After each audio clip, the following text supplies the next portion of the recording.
Okay, so we're diving into The Body Keeps the Score by Bessel Kolk. Yeah. And you guys have been sending in some really, really interesting excerpts from the book. Definitely. Powerful stuff. It is. And, it's a book that's been making waves for a while for good reason, right? It really gets into how trauma impacts us.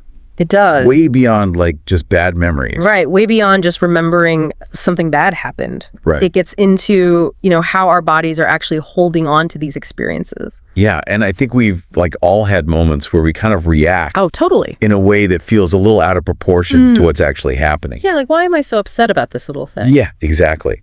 And is it could it be that our bodies are remembering something? Yeah. That our minds have kind of moved on from? It's like a disconnect between our thinking brain and our feeling body. Yes. And Kolk really gets into that. Yeah. He calls it, the body literally keeps the score. So it's not just about, mentally recalling an event. It's about our nervous system being stuck in this state of reliving it. Wow. Even years later. And that makes me think of the ACE study, the Adverse Childhood Experiences study. That showed such a strong connection between childhood trauma and a whole bunch of health issues later in life. Right. Like heart disease, diabetes, even cancer. Yeah. It's pretty wild how these early experiences can have such long-lasting effects. And even ones we might not think of as quote unquote major trauma. Totally. Right. It's not just the big T trauma. It's the little things that can kind of accumulate and have this impact. Yeah. And it's not just our physical health. Right. Kolk also talks about how trauma affects our brains. Right. The fight or flight response. Yeah. When we experience trauma, the parts of our brain that are responsible for that survival mode, they get triggered and sometimes they stay activated. Oh, wow. Even when we're not in danger anymore. So we're kind of walking around with this heightened sense of threat. Right. Exactly. Even when it's not really there. Yeah, like a constant feeling of being on edge, like something bad is about to happen. But how does that actually play out though? Okay, so imagine your brain has two key players. Okay. There's the amygdala, which is this super sensitive smoke detector. Okay. It's constantly scanning for danger. Always on. And then you have the medial prefrontal cortex, or MPFC. It's the watchtower, trying to make sense of things and calm things down. Okay. But in a traumatized brain, the smoke detector is going off all the time. So even when there's no fire. Exactly. Okay. And because the watchtower is struggling to keep up, we end up with those overreactions. Right. The difficulty controlling emotions, that feeling of always being on edge. Oh, I see. So it's like a feedback loop almost. Yeah, totally. Right. The body remembers the trauma, triggers that alarm system in the brain. Yep. And then the brain keeps the body on high alert. It's a vicious cycle. That's intense. And so what do we do about that? Well, sometimes to cope with that overwhelming sense of threat, the brain does this thing called dissociation. Okay. It's kind of mentally checking out. Wow. To survive those overwhelming emotions. So it's like a protection mechanism. In a way, yeah. But doesn't that also make it harder to actually process the trauma and move on? That's the paradox of dissociation. It's helpful in the moment, but it can lead to challenges later on. Like what? Feeling disconnected from yourself, from others, from the present moment. Right, because you're not really fully there. Yeah. Wow. So Kolk, he describes it as having different parts of yourself, almost like internal characters. Yeah, different parts of you are holding on to different pieces of the trauma. And is that where IFS therapy comes in? That's exactly. We gotta dive into that more. Absolutely. But first, a quick break. Sounds good. So, one thing that really struck me about Kolk's approach to healing is that it's not just about talking about the trauma. Yeah, it's you can't just talk it away. Right. He explores all these different ways to address the body and the mind in a more holistic way. Yeah, I mean, sometimes it feels like words just aren't enough. Exactly.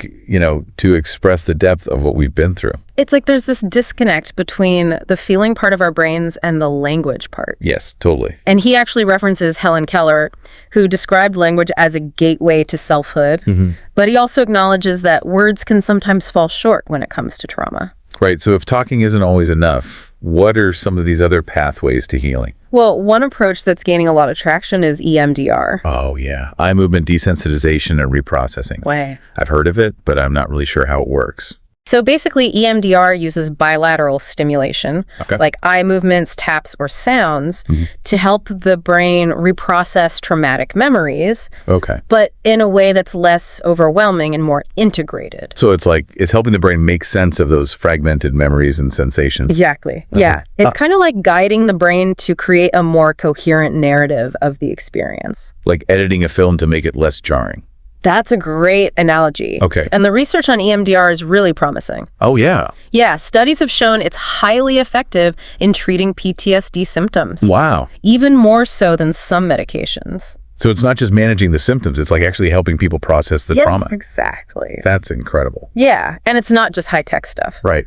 Kolk also talks about more ancient practices. Like yoga? Yeah, yoga, meditation. So how can something like stretching and breathing really help with something as complex as trauma? Well, the research on yoga and trauma is growing. And it seems that the mindful movements and the focused breathing in yoga can help regulate the nervous system. It can help bring that fight or flight response back down to baseline. So it's not just about relaxation. No. Like retraining the body and mind to feel safe. Exactly. It's about reclaiming that connection between the body and mind. You know, he tells this story about Annie, who found yoga terrifying at first. Really? Yeah, it was like her body was resisting. Wow. But eventually she found it incredibly healing. It makes sense though, right? Yeah. Like if your body's been a place of fear or pain, the idea of connecting with it more deeply could be really challenging. And that's why it's so important to approach these practices with a sense of safety and self-compassion. Yeah, for sure. It's not about pushing ourselves to the limit. Right. It's about gently inviting the body back into a state of ease and regulation. Yeah. And you know, that makes me think about IES therapy. Oh, yeah. Internal family system. Which we talked about a little bit earlier. Yeah, it's a fascinating model. Right. It sees the psyche as being made up of these different parts. Each with its own role and perspective. Yeah, and I think what's so helpful about IFS is that it helps us understand those inner conflicts. Right. You know, the contradictions we all experience.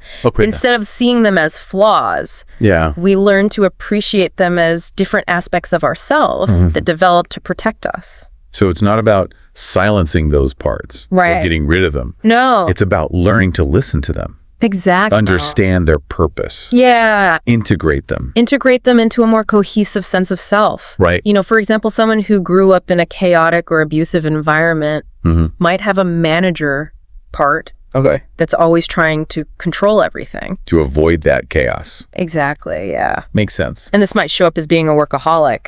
Or a perfectionist. Wow. But underneath it all is this desire for safety and stability. And that's where the self comes in, right? Right. That core of wisdom and compassion within IFS.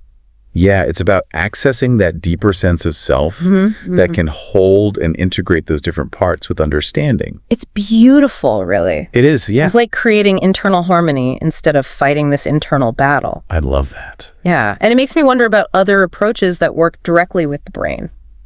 Like neurofeedback. Yeah, Kolk mentions that too. Yeah, it's a really interesting approach. How does that work? So neurofeedback is a technology that gives you real-time feedback on your brainwave activity.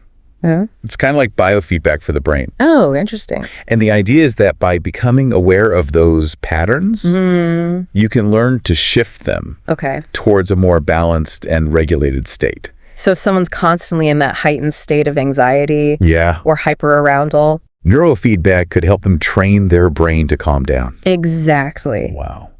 Kolk shares a story about Lisa, who used neurofeedback to address her severe anxiety, and she saw remarkable improvement.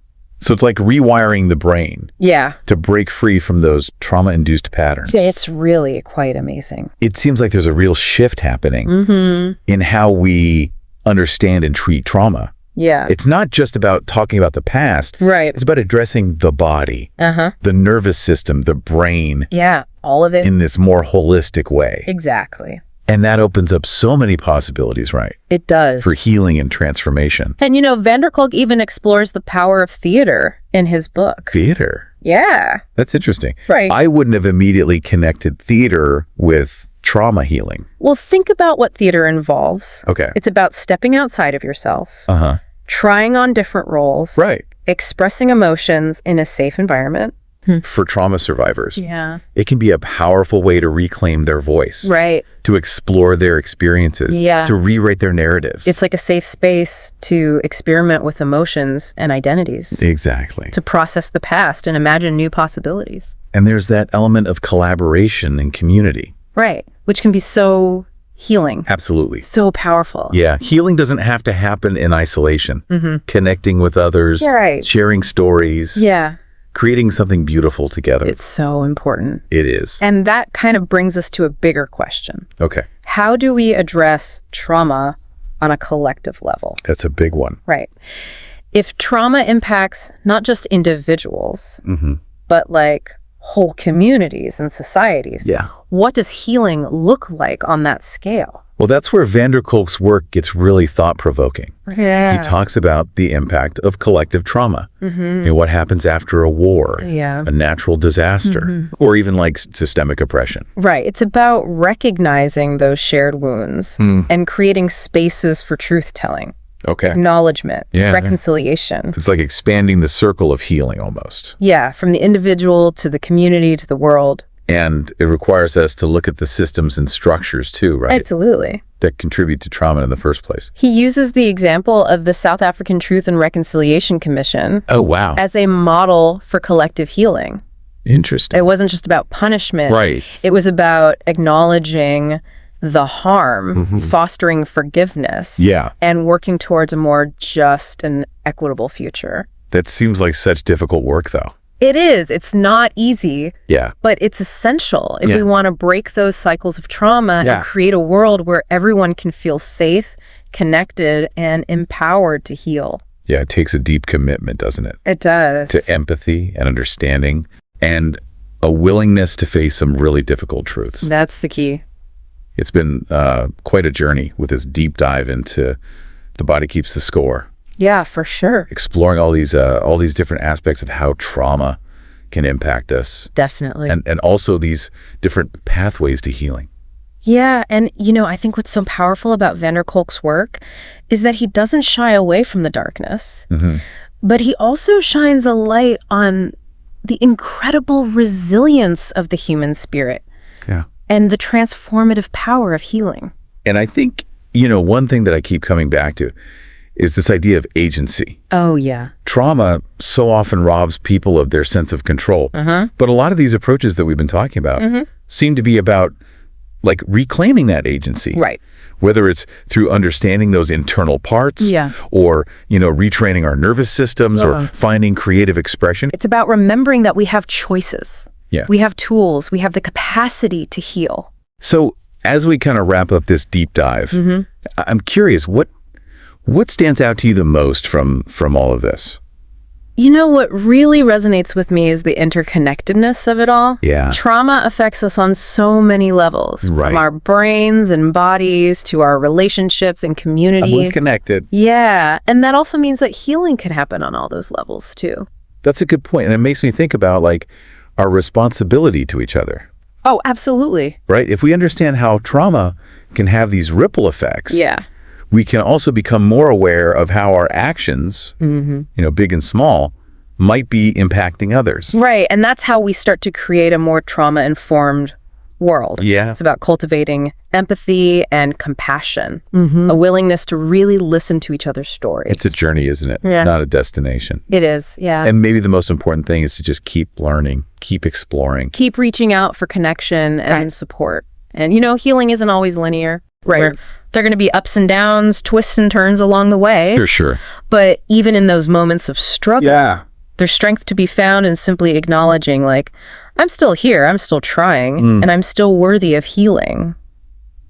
That's a really powerful message. Yeah. So to everyone listening out there, Wherever you are on your journey, we hope this deep dive has sparked some insights, some questions. maybe even like a sense of hope. Yeah, definitely. And remember, you're not alone on this path. Keep seeking, keep growing, and keep believing in the possibility of healing. Until next time, take care.